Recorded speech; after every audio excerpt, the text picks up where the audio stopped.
If you're undermining our own position, if you are defending the position of the People's Republic of China, if you are advancing their interests, and at some point questioning our own position, I don't think that this is a patriotic service to the Filipino people. This is actually treasonous, no? You are considered a traitor already.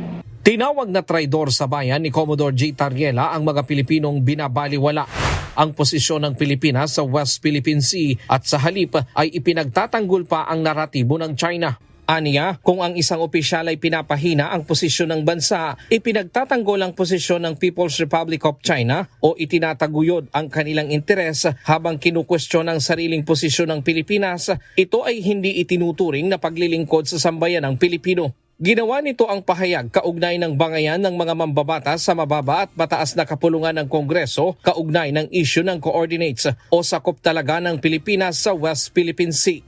Para sa akin, tama yung sinabi ni Senator Kiko Pangilinan. This was also addressed already by Justice Antonio Carpio and a lot of legal experts din. No? The mere fact that this was already decided by the arbitral tribunal, and we even recognize this as an arbitral award in favor of the Philippines and debunking the 9-dash line claim of the People's Republic of China. There's no reason for us to make an issue out of it. And secondly, meron na tayong Philippine Maritime Zones Act. This act have already established yung mga hinahanap na issues pagdating sa mga maritime zones natin. Samantala, muling tinuligsa ng Chinese Embassy sa Maynila si Commodore J. Tariela kaugnay ng kanyang mga pahayag laban sa China. Ayon sa embahada ay nakakasira umano sa diplomasya at relasyon ng dalawang bansa.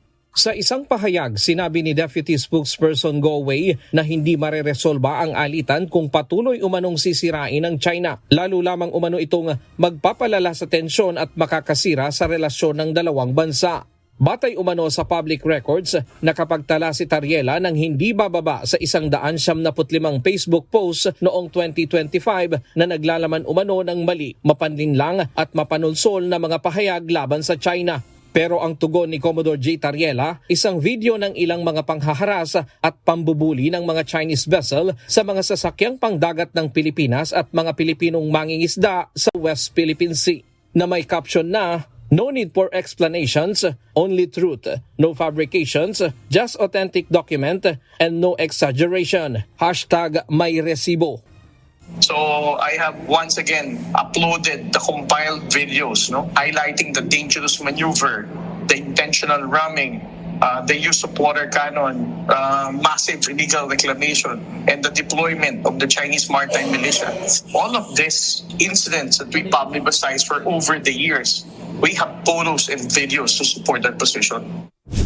Ayon kay Tariela, hindi ang Pilipinas ang nagpapataas ng tensyon o nagpo-provoke.